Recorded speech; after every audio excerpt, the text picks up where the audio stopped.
चलिए, तो आज की वीडियो में हम पढ़ते हैं हाइब्रिडाइजेशन या संकरण। हाइब्रिडाइजेशन या संकरण एक ऐसी फिनोमिना है या एक ऐसी घटना है जो सामान्य तौर पर सभी कंपटीशन एग्जाम में पूछी जाती है। आप क्लास 11th में हो, क्लास 12th में हो, BSc first year, second year final हो, आप एमएससी में हो, आप मेडिकल या इंजीनियरिंग किसी भी प्रतियोगिता परीक्षा की तैयारी कर रहे हैं, आप देखिएगा ये कंसेप्ट आपको हर समय काम में आएगा।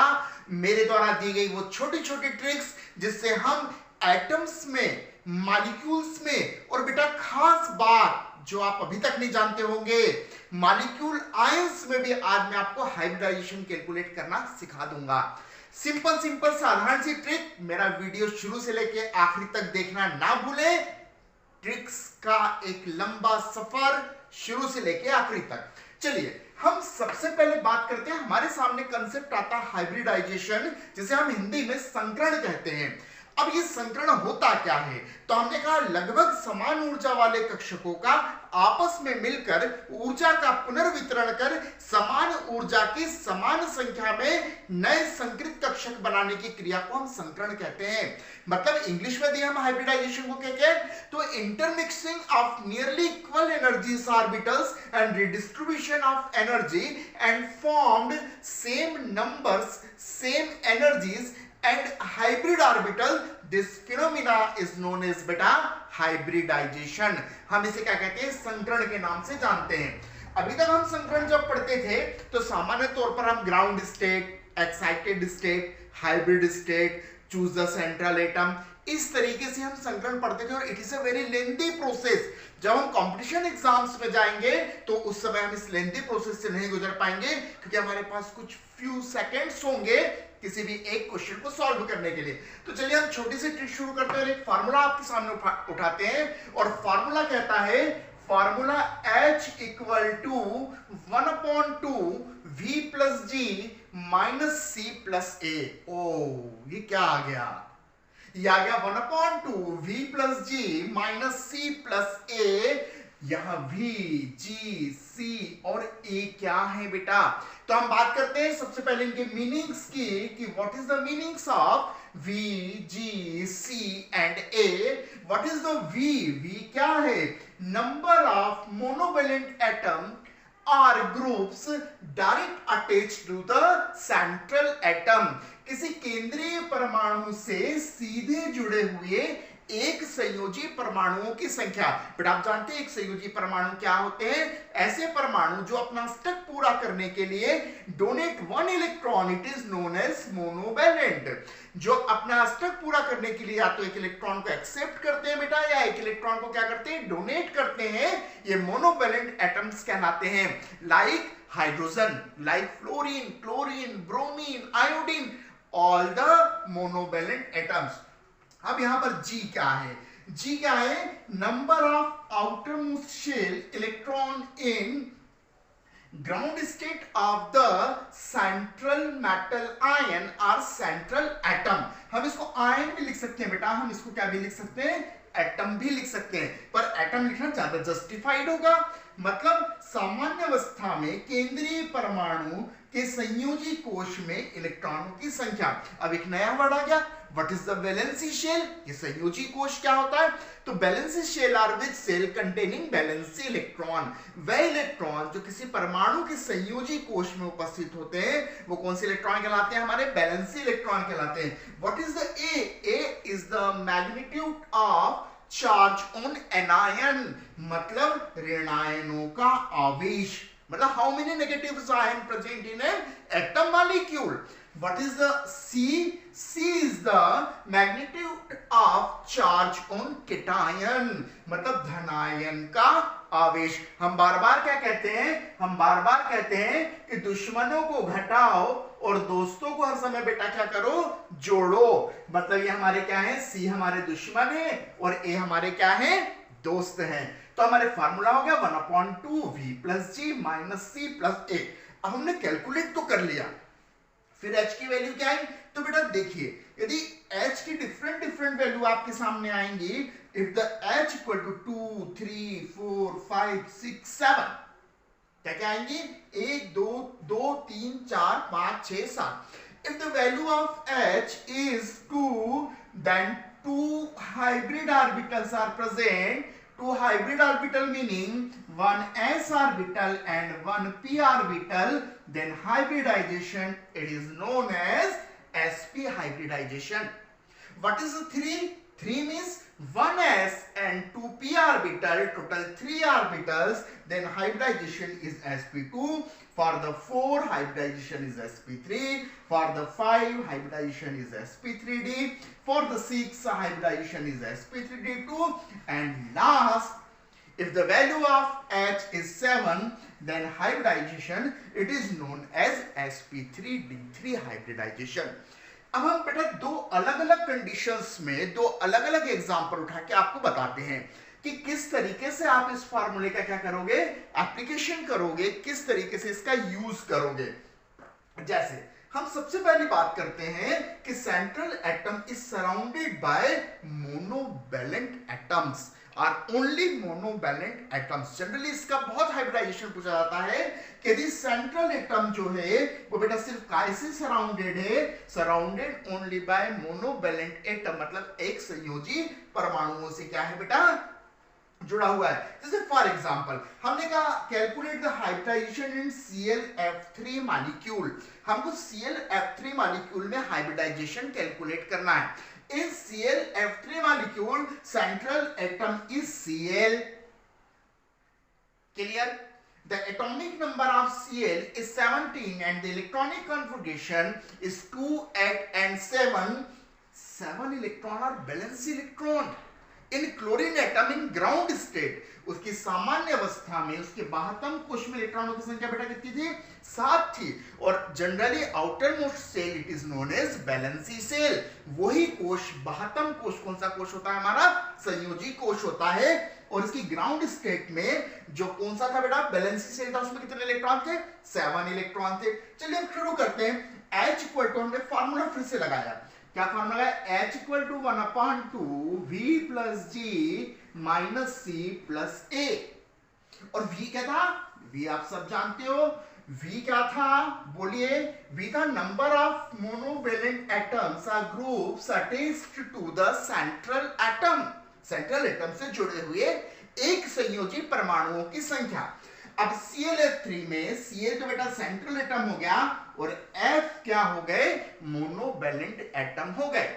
मींस आप क्लियर है, यहां V की वैल्यू कितनी हो जाएगी आपके लिए, V की वैल्यू 3 हो गई। अब G क्या था, G था number of outer shell electrons in ground state of the central atom. Central atom की ग्राउंड स्टेट में उसके संयोजी कोश में बैलेंस शेल में हाउ मेनी इलेक्ट्रॉन्स, मतलब हमने वैल्यू किसकी लिखी, G लिखी। जब G की वैल्यू लिखी और हमने कॉन्फ़िगरेशन लिखा तो यहाँ आउटर मोस्ट इलेक्ट्रॉन कितने थे बेटा, 7 थे। हमने लिख दिया क्या, G की वैल्यू 7। अब ना यहाँ कोई दोस्त थे ना दुश्मन थे, ना यहाँ पॉजिटिव आयन थे ना यहाँ नेगेटिव आयन थे। तो हमने कहा कि H equal to 1/2 V plus G minus 0 plus 0, ना दोस्तों को जोड़ो ना दुश्मनों को घटाओ, क्योंकि इस मॉलिक्यूल में ना दोस्त थे ना दुश्मन थे। तो 3 प्लस 7 बेटा कितना हो गया, 10/2 इक्वल टू 5। हमने टेबल से मैच किया, if the value of H is 5 then hybridisation is sp3d hybridization. So it is very clear in ClF3 molecule Cl atom are sp3d hybrid state. अब ऐसे बहुत सारे एग्जांपल्स मैं आपको करने को दे रहा हूं, फटाफट एग्जांपल्स को करिएगा और मेरे कमेंट बॉक्स में बताइएगा कि आपसे एग्जांपल बन रहे हैं कि नहीं बन रहे हैं। और जो एग्जांपल नहीं बन रहा, जो नहीं समझ में आया, वो जरूर मेरे आप कमेंट बॉक्स में जरूर लिखिएगा।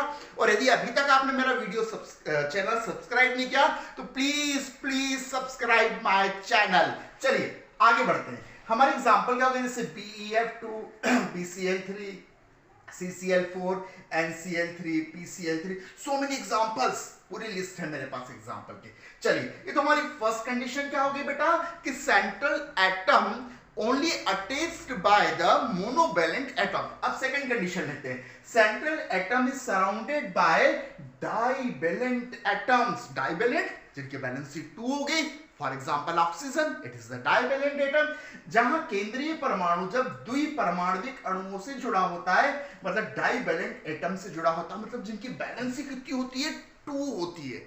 या तो ये 2 इलेक्ट्रॉन एक्सेप्ट करके अपना ऑक्टेट कंप्लीट करेंगे या 2 इलेक्ट्रॉन डोनेट करके अपना ऑक्टेट कंप्लीट करेंगे। तो बेटा हम बहुत सारे एग्जांपल देख सकते हैं इनके भी, जैसे SO2, SO3, CO2, CS2, XeO3। चलिए हम किसी भी एक में क्या करते हैं, इसमें हाइब्रिडाइजेशन कैलकुलेट करते हैं और कैलकुलेट करके बताते हैं आपको। चलिए सल्फर में करते हैं, SO2 मॉलिक्यूल में करते हैं। जब हमने SO2 मॉलिक्यूल में हाइब्रिडाइजेशन कैलकुलेट करना सीखा तो H equal to 1/2 V plus G minus C और प्लस A, आपके टाइन एनायन भी लिख सकते थे, पर मैं सोचता हूँ शॉर्टकट फ्यू सेकेंड्स, बहुत कम समय रहता है। चलिए तो हमने क्या किया, सल्फर ले लिया और सल्फर में कोई मोनोवैलेंट एटम है क्या बेटा, एब्सेंट, कोई मोनोवैलेंट एटम ही नहीं है। तो चलिए SO2, हमने SO2 ले लिया, central atom sulphur 16 286। How many valency electron, you know very well, 6 electron are valency electron because it is present in valency shell। यहाँ 6 संयोजी इलेक्ट्रॉन है क्योंकि ये वैलेंसी शेल में उपस्थित है। चलिए अब जरा फटाफट हम फार्मूले में रखते हैं, टाइप बिना टाइम वेस्ट किए। तो H इक्वल टू 1/2 V क्या हो गया, V is 0। Why here number of monovalent atoms are absent। चलिए बहुत बढ़िया। तो 0 प्लस 6 कहां से आ गया बेटा, 6 यहां से आ गया, ये 6 हमने वैल्यू यहां से पुट कर दी। अब दोस्तों को घटाना जोड़ना सब काम खत्म, क्योंकि ये क्या है, ये एक कंपाउंड है या एक मॉलिक्यूल है जिसके ऊपर कोई चार्ज नहीं है। तो 0 plus 6 plus 0 minus 0 equal to 6/2, 6/2 2 3 6, कितना आ गया बेटा 3 आ गया। टेबल से मैच करें, चलिए टेबल से मैच करते हैं। हमने जब टेबल से मैच किया तो 3 कहां आया, 3 यहां आया।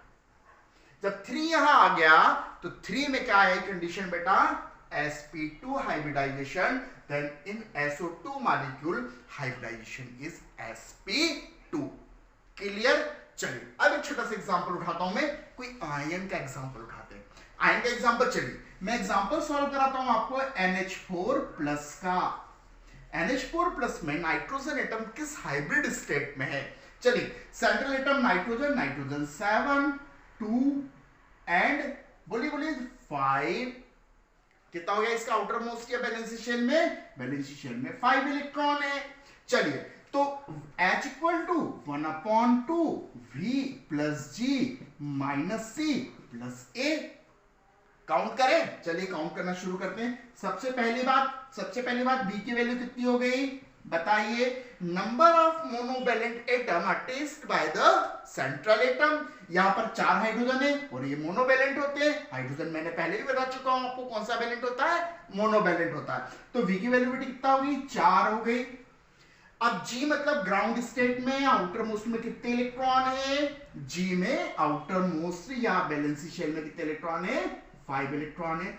अब C मींस क्या होता है, C मींस, अब भी देखिए ढूंढिए, ये देखिए क्या होता है, magnitude of charge on cation. Cation मतलब धनायन का आवेश। अब how many positive ion, 1 positive ion, then magnitude of cation is +1 और 1, हम 1 लिखते हैं। चलिए और A means negative ion, negative ion है क्या बेटा, यहां नहीं है। तो A की वैल्यू कितनी हो गई जल्दी बताइए, 0 हो गई।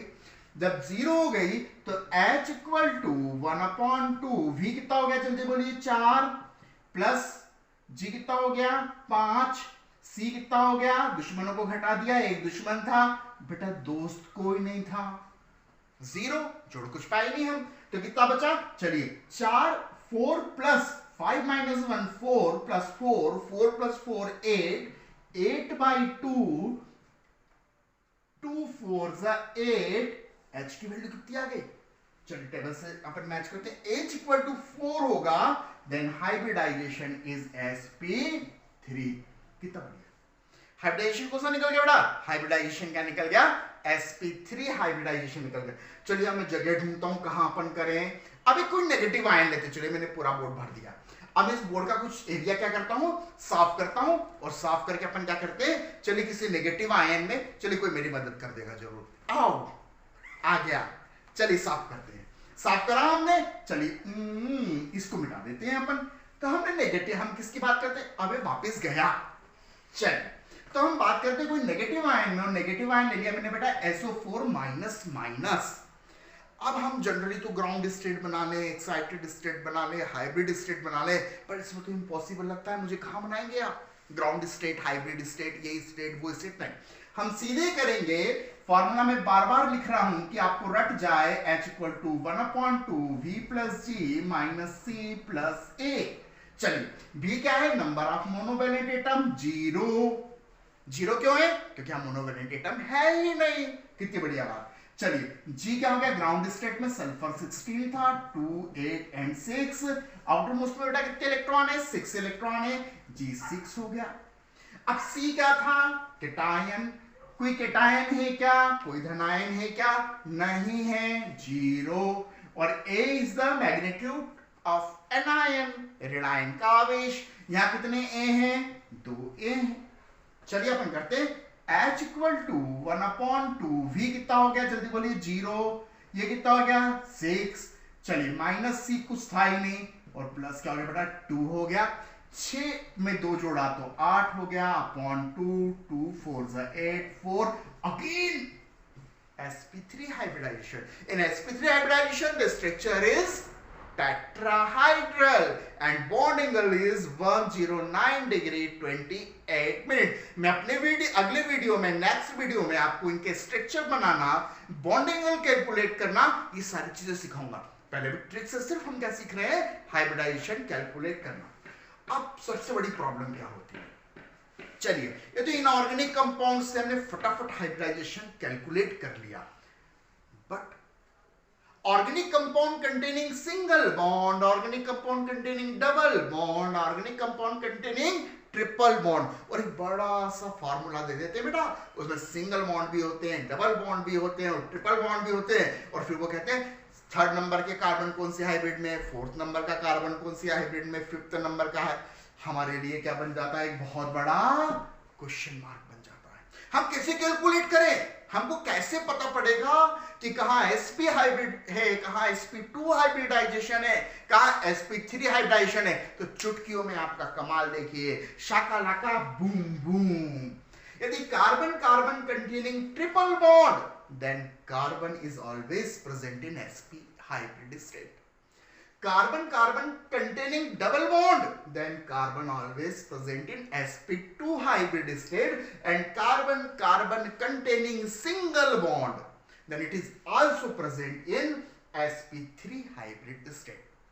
पर एक बात फिर समझ में नहीं आई, हमने सिंगल बॉन्ड भी ले लिया, हमने डबल बॉन्ड भी ले लिया, हमने ट्रिपल बॉन्ड भी ले लिया, तो बेटा बच्चे मुझसे पूछते हैं कि सर यदि किसी कार्बन एटम के दोनों तरफ डबल बॉन्ड आ जाए तो आप क्या करेंगे, जैसे like C double bond C double bond C, तो what is the hybridization of this carbon atom? तो बढ़िया बेटा, बिल्कुल सिंपल, आप काउंट कर रहा हूं मैंने sigma bond, sigma bond means 1 sigma 2 sigma, और only explain sigma bond by the hybridization, does not explain pi bond by the hybridization.